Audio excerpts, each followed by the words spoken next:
Assalamualaikum warahmatullahi wabarakatuh. Waalaikumsalam warahmatullahi wabarakatuh.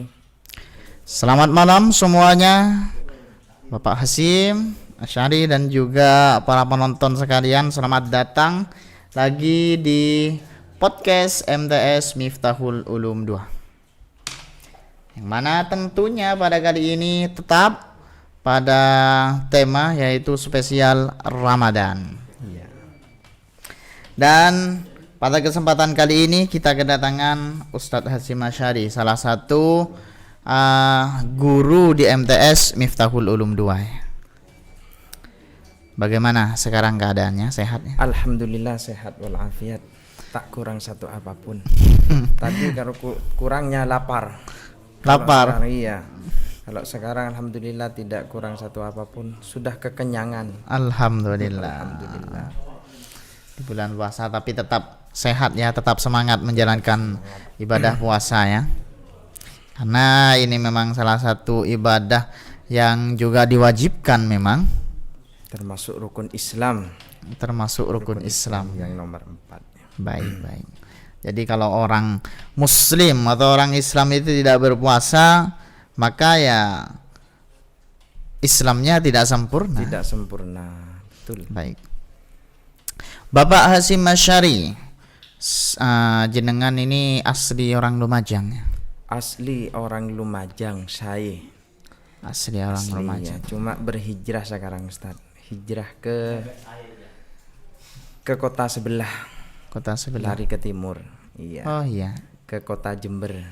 Oh sekarang di Jember. Iya, berada di Jember, sudah berdomisili di sana sekarang. Oh iya. Ikut Ibu Negara ke sana. Oh. Ya memang harus. Kekerasan ya sudah tidak apa-apa. Yang penting tetap ditemani oleh Ibu Negara. Baik. Kerasan nggak kerasan ya harus tetap dijalani. Ya harus itu, kalau masalah Ibu Negara itu tidak bisa diganggu gugat itu. Bapak Negara tidak ada bahasanya Bapak Negara itu. Iya. Yang ada itu cuma Ibu Negara. Ibu Negara. Memang harus diikuti.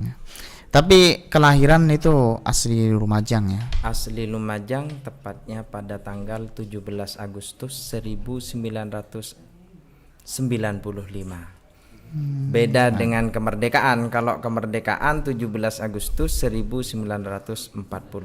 Makanya momentum di kelahiran saya itu tak pernah dirayakan, Ustaz. Karena seluruh Indonesia sudah merayakan hari kelahiran saya. Iya. Tepatnya tanggal 17 Agustus tahun 95. Baik, berarti bertepatan dengan hari kemerdekaan. Hari kemerdekaan. Alhamdulillah, berarti ini se-Indonesia, bukan hanya satu keluarga ya, tapi se-Indonesia juga merayakannya. Merayakan, termasuk saya itu anak pertama, cucu pertama, sehingga merasa merdeka dengan kehadiran saya itu. Alhamdulillah. Baik. Jenengan ini kan salah satu staf pengajar di MTS 2. Iya. Jadi sebelum di MTS 2 dulu apa pernah mengajar di tempat lain atau? Oh tidak Ustaz, saya memang murni lulusan Miftahul Ulum, mulai jenjang MTS, jenjang madrasah aliyah sampai ke perguruan tingginya itu saya murni lulusan Miftahul Ulum semua. Berarti asli produk Asli Banyu produk Putih ya? Banyu Putih. Cuma SD-nya saja bukan Miftahul Ulum. Saya SD-nya masih saya tempuh di rumah. Ya, baru lepas SD, lulus SD saya lanjut di jenjang pendidikan pesantren di sini. Berarti mulai dari pertama juga ngaji, itu sekolah pertama mondok, ya. Itu di MT di Banyu Putih ini. Iya. Baik. Asli Banyu Putih ya. Alhamdulillah sekarang sudah berkeluarga dan menjadi salah satu guru di MTS Miftahul Ulum 2. Dan pada kesempatan kali ini jenengan itu mengambil judul Ramadan bulan Raudhah dan bulan bukan Raudhah, Daurah. Oh iya, bulan Daurah, Ramadan bulan Daurah dan bulan Riyadhah. Alhamdulillah. Bulan Daurah dan Riyadhah. Dan ketika kita melihat dari judul ini, saya juga penasaran ini. Kenapa sih sebenarnya kok bulan Ramadan ini kok bisa Anda kaitkan atau Anda mengatakan bahwasannya ini adalah bulan daurah dan bulan riyadhah? Iya. Terima kasih Ustadz atas waktunya. Mungkin ada beberapa pembahasan yang harus diperjelas tentang tema yang saya angkat, yaitu Ramadan, bulan daurah dan bulan riyadhah. Secara bahasa, daurah itu diambil dari kata dorah. Dorah yadurruh dauratan, yaitu mengambil dari kalimat masdar yang artinya pelatihan. Baik. Sedangkan menurut istilah daurah, yaitu aktivitas mengumpulkan masyarakat di satu tempat untuk melakukan berbagai kegiatan guna mendalami ilmu keagamaan Islam. Masuk di dalamnya kan banyak kegiatan seperti daurah ilmiah, ada daurah Ramadan, termasuk adanya podcast Miftahul Ulum MTS Miftahul Ulum 2 ini termasuk juga kan daurah juga ini, pelatihan atau pembelajaran untuk diri kita khususnya dan untuk masyarakat umum untuk masyarakat umum juga, masyarakat luas umumnya. Baik. Iya. Karena daurah ini merupakan program pelatihan atau kajian keislaman yang biasanya dilaksanakan lebih dari 1 hari. Biasanya itu pesantren-pesantren mengadakan daurah Ramadan yang bisa disebut dengan ada namanya pesantren kilat gitu. Iya. Itu biasanya dilakukan pada waktu bulan Ramadan penuh. Kayak podcast MTS Miftahul Ulum 2 ini kan setiap hari pasti ada postingan. Ini termasuk daurah juga, Ustaz. Atau juga yang biasa kita kenal itu ada juga kursus gitu ya. Nah, kursus itu termasuk bagian dari daurah, pelatihan. Baik. Iya.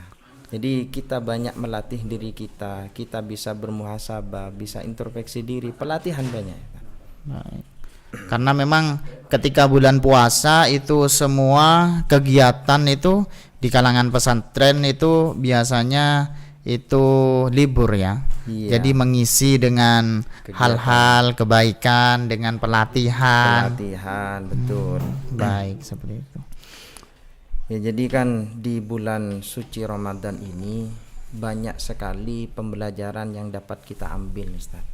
Salah satu di antaranya sudah kami rumuskan di sini, yaitu pelajaran yang pertama, nilai-nilai Ramadan yang harus kita jaga adalah menjauhi harta yang haram. Baik. Jadi di bulan suci ini jangan kita kotori dengan hal-hal yang berbau haram, Ustaz. Tapi memang bukan hanya di bulan Ramadan, tapi bulan-bulan lainnya memang tetap harus dijaga memang. Tapi tak kalah lebih pentingnya di bulan Ramadan ini kita akan kembali suci, kita akan menyucikan hati. Masa akan diisi dengan perkara-perkara yang haram. Baik. Karena Allah Ta'ala saja menjelaskan, yaitu qul la yastawil khabitha wat thayyib walau a'jabaka kasratul khabith fattaqullaha ya ulil albab. Yang artinya tidak sama yang buruk dengan yang baik, meskipun banyaknya yang buruk itu menarik hatimu, maka bertakwalah kepada Allah wahai orang-orang yang berakal, agar kamu mendapat keberuntungan. Karena yang khabith dan yang thayyib itu sangat beda. Yang khabith itu hal-hal yang sangat menjijikkan, artinya berupa kotoran. Beda dengan yang thayyib. Kalau thayyib itu kan yang bagus. Andaikan yang khabith itu ditampakkan oleh Allah, mungkin kita akan sangat menjauhi hal-hal yang sangat menjijikkan itu. Baik. Semisal kayak perkara-perkara yang sudah menjadi larangan syariat, seperti halnya memakan benda-benda yang haram, barang-barang yang haram. Contohnya juga harta anak yatim. Harta anak yatim itu termasuk diantaranya. Jadi perlu kita jauhi larangan-larangan itu, Ustaz. Harta uang rakyat. Harta uang rakyat termasuk diantaranya. Termasuk itu ya. Karena di sana kan bukan haknya diambil, iya. Ustaz. Ada hak, ada kewajiban. Kewajibannya sudah dilakukan apa enggak? Kalau kewajiban sudah dilakukan, maka haknya sudah berhak untuk ia diperoleh, ia peroleh. Kewajiban belum dilaksanakan, tapi haknya sudah ambil dulu. Baratkan sama halnya orang yang mengharapkan pahala terlebih dahulu, tapi dia masih belum melaksanakan ibadah. Dia pengen kenyang, tapi dia tidak mau makan, kan lucu tuh. Iya. Itu pelajaran-pelajaran yang dapat kita ambil. Termasuk lagi di sini kami rangkum pelajaran yang kedua, yaitu kita pada bulan Ramadan ini harus bisa mengendalikan hawa nafsu juga, Ustaz, dari hal-hal maksiat. Karena selama bulan Ramadan kita dilatih untuk mengendalikan nafsu dari maksiat. Itu menunjukkan bahwa nafsu sebenarnya itu sangat lemah sekali, Ustaz. Iya. Manusia itu bukan makhluk yang dikendalikan oleh nafsu, melainkan kita yang harus mengendalikan nafsu. Seperti itu. Jelas di dalam Al-Qur'an, wa amma man khafa maqama rabbih wa nahan nafsa anil hawa. Ini menunjukkan bahwa dalam diri manusia nafsu dan kekuatan takut kepada Allah, yaitu berupa iman. Bila nafsu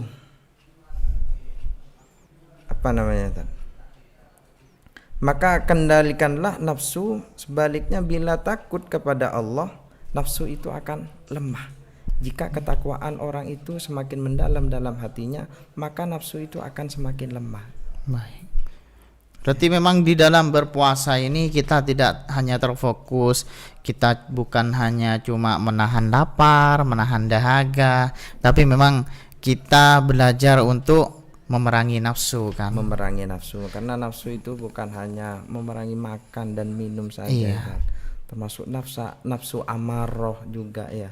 Keinginan untuk melakukan hal-hal apa itu termasuk al-nafsu kan itu. Iya. Berarti, tapi memang sebenarnya kalau dalam Al-Quran itu nafsu itu sebenarnya hal-hal yang lemah sebenarnya. Dan sewajarnya kita yang harus mengendalikan nafsu bukan kita yang dikendalikan oleh nafsu. Jadi kayu mengikuti ukuran, bukan ukuran mengikuti kayu. Seperti itu. Iya. Jadi tolak ukurnya itu pada diri kita sendiri, bukan pada nafsunya. Banyak di sekeliling kita orang-orang yang tidak bisa menahan nafsunya, sehingga dia terbawa arus oleh nafsunya. Dia sampai melakukan hal-hal yang dilarang oleh Allah, melakukan hal-hal yang sudah jadi larangan dan larangan-larangan yang memang sudah jadi ketentuan oleh Allah. Iya. Banyak kan di sekeliling kita, karena dia tidak bisa menahan hawa nafsunya. Terus juga pelajaran yang ketiga, dorah yang ketiga yang dapat kita ambil pada momentum Ramadan ini, yaitu Allah Ta'ala menundukkan setan. Kita telah membuktikan selama bulan Ramadan bahwa setan dijadikan lemah dan tidak berdaya. Kita menjumpai masjid-masjid, rumah, perkantoran, pusat-pusat ibadah itu diisi dengan bacaan tadarus Al-Quran. Itu menandakan bahwa setan itu memang sudah dilemahkan oleh Allah.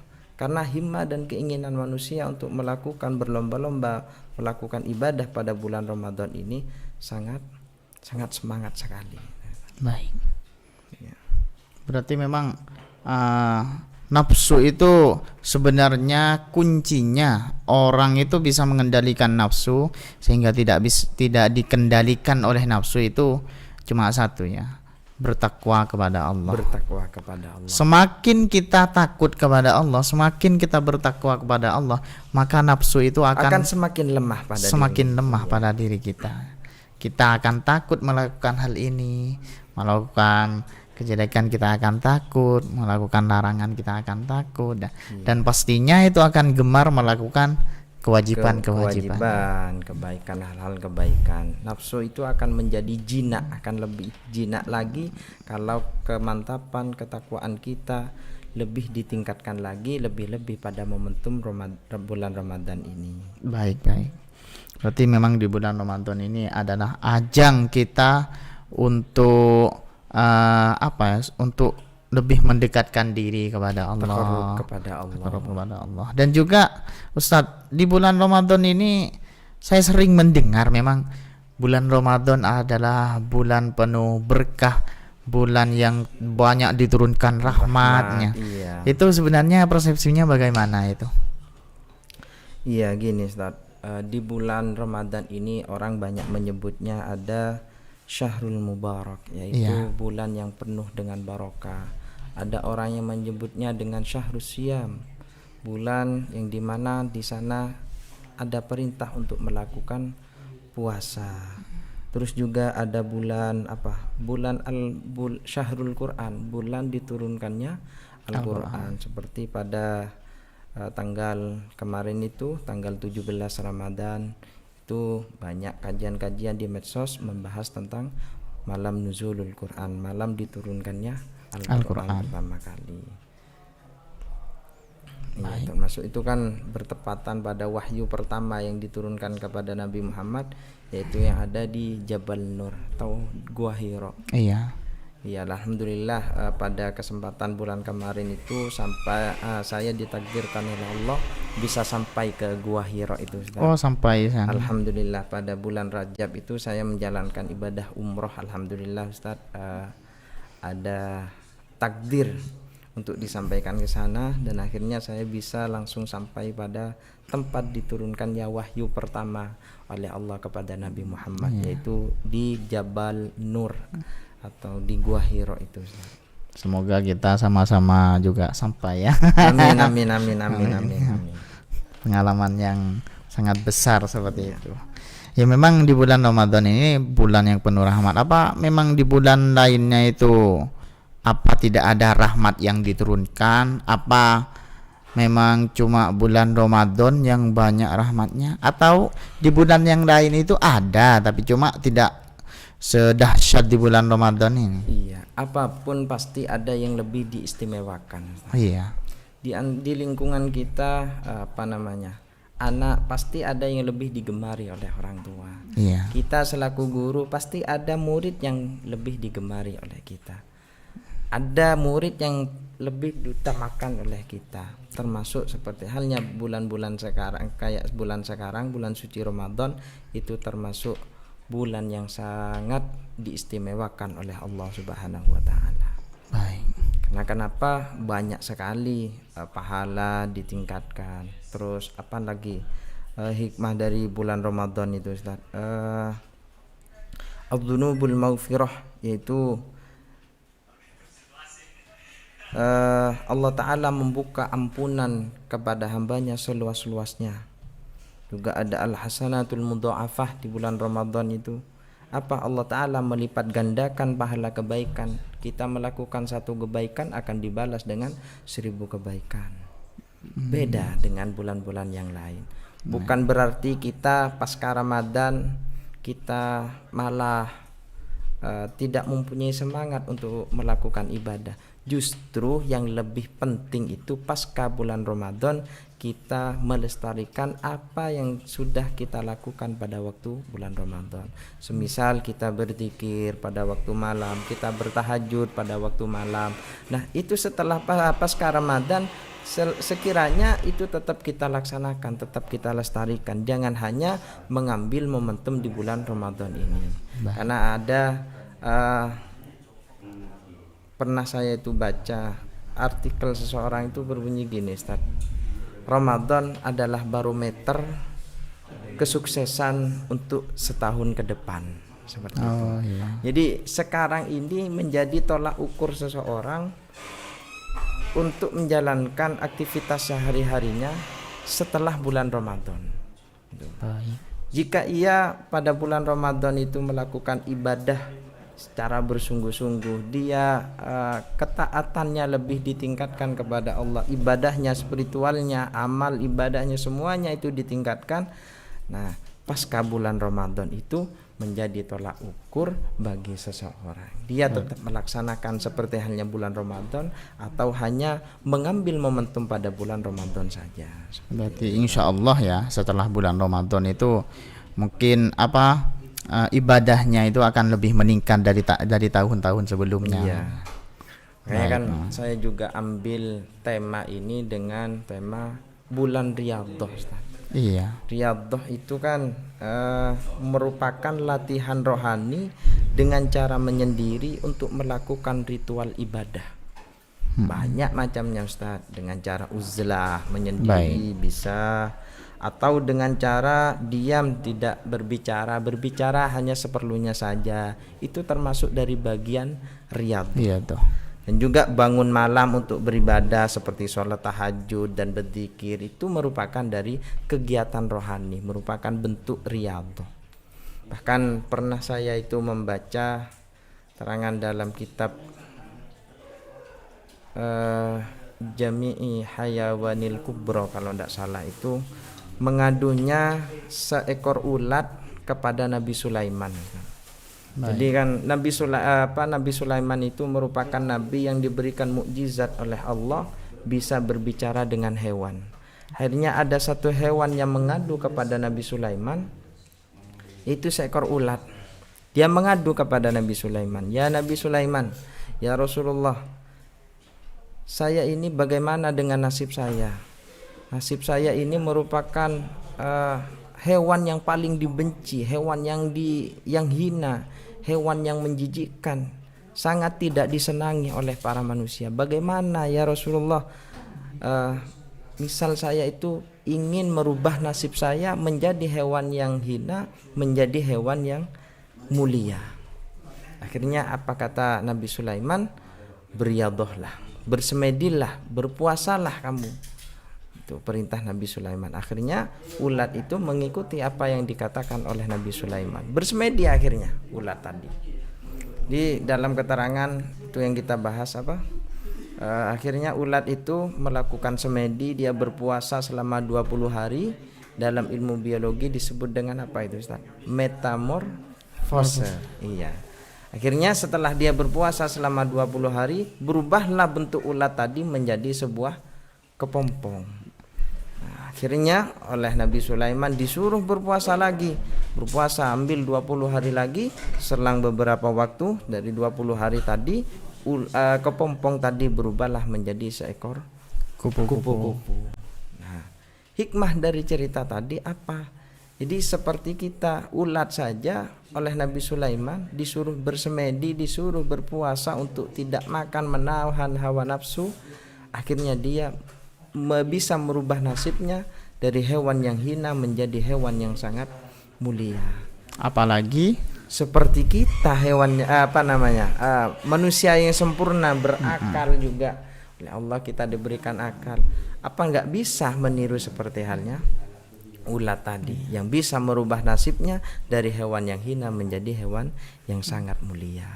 Makanya kalau kita di bulan Ramadan ini kita harus tingkatkan ibadah kita, dan insya Allah nantinya kita di sisi Allah akan menjadi orang yang sangat mulia ya. Insya Allah pasti akan ada asar, pasti akan ada bekas setelah kita melakukan ibadah pada bulan suci Ramadan ini. Baik, di bulan Ramadan ini kan gini juga Ustaz, bulan Ramadan ini memang adalah bulan yang penuh dengan ampunan. Bulan maghfirah, bukan memang spesial ya. Spesial. Segala bentuk ibadah kita, dan juga ketika kita ingin berbenah diri di bulan Ramadan, insya Allah mungkin lebih mudah daripada bulan-bulan yang lain. Apakah memang ada hal-hal yang tidak bisa atau menghalangi pada tobat kita ketika di bulan Ramadan ini, Ustaz? Iya, Ustaz.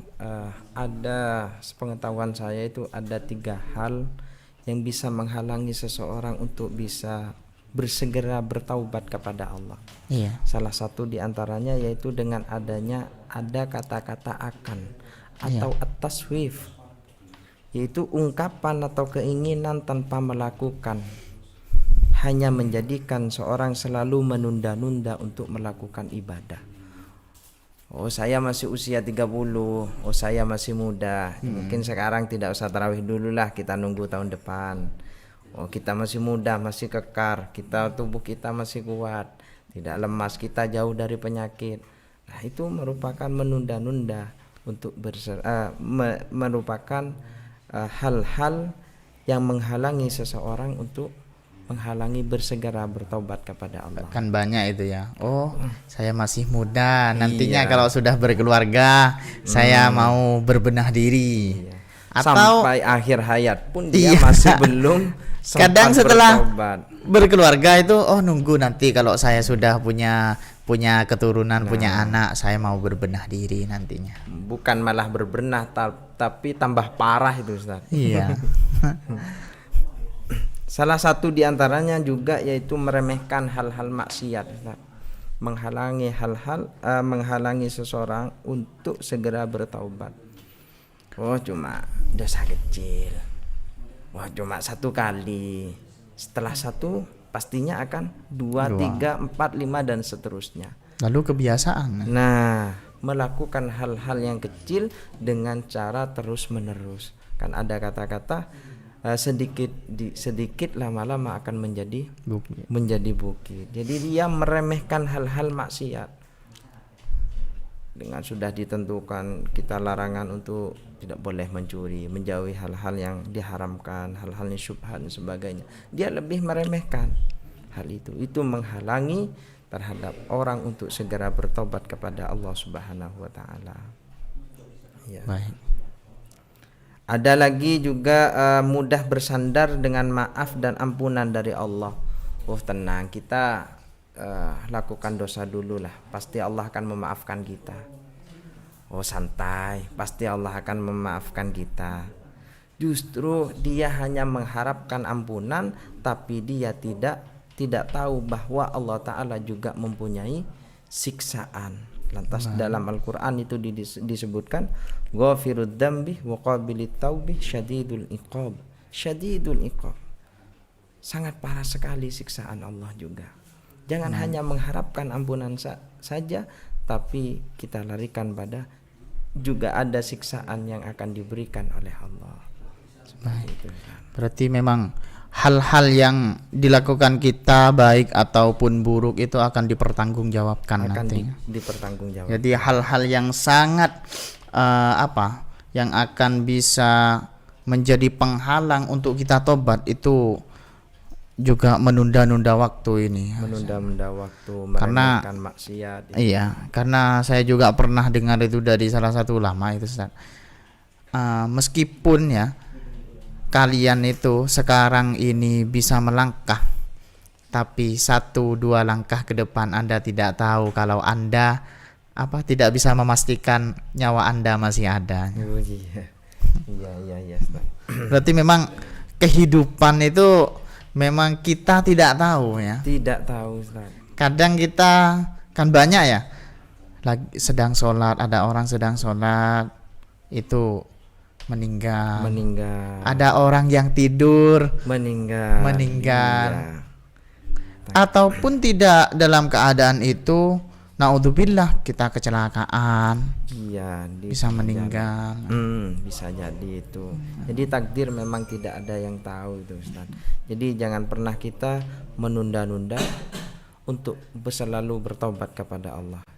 Jangan kita meremehkan maksiat yang kita lakukan untuk kita berbenah diri. Jangan pernah kita meremehkan maksiat. Saya masih usia segini, cuma dosa seperti itu pasti akan diampuni oleh Allah. Jangan seperti itu. Jangan hanya menyandarkan diri dengan ampunan Allah. Saya pasti dimaafkan oleh Allah. Besok maksiat lagi. Katanya Wali Band itu ada membuat judul lagu Tomat itu. Tobat maksiat. Iya. Maksiat tobat maksiat. Jadi Allah dibuat permainan itu. Hanya uji cobalah istilahnya ya. Iya. Salat maksiat lagi. Maksiat, salat lagi, tobat lagi, seperti itu. Baik. Alhamdulillah ya. Sekarang ini adalah ternyata itu di bulan Ramadan itu memang bulan yang penuh berkah, dan bulan Ramadan ini adalah kesempatan kita untuk berbenah diri. Sehingga kita insya Allah ketika di bulan Ramadan ini kita gemar melakukan kebaikan, insya Allah pada tahun selanjutnya, pada bulan-bulan yang selanjutnya Pasca akan Ramadan. akan lebih baik dari bulan-bulan sebelumnya. Sebagai barometer.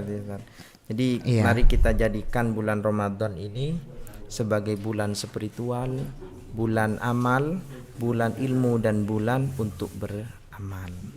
Baik. Ya, terima kasih kepada Bapak Hasyim. Mungkin alhamdulillah mungkin cukup pada pertemuan kita kali ini ya Ustaz. Iya. Karena memang waktunya agak sudah terlalu malam ini. Ini pembahasan yang sangat bagus untuk kita bahas dari tadi itu, dan semoga ini bisa menjadi ilmu kepada kita semuanya. Amin, Dan amin. yang tidak ingat, mungkin ada orang yang tahu sudah tapi tidak ingat, Lupa, bisa ingat lagi ya. ya. Dan yang tidak tahu bisa Bisa menambah tahu. ilmu. Bisa menambah pengetahuannya. Nah, ya. Baik, terima kasih Ustadz. Terima kasih banyak atas materinya. Dan dari saya, apabila ada kesalahan, mohon maaf yang sebesar-besarnya. Dan kalau ada setitik kebenaran itu dari Allah Subhanahu wa taala. Baik, terima kasih. Assalamualaikum warahmatullahi taala wabarakatuh. Waalaikumsalam warahmatullahi wabarakatuh.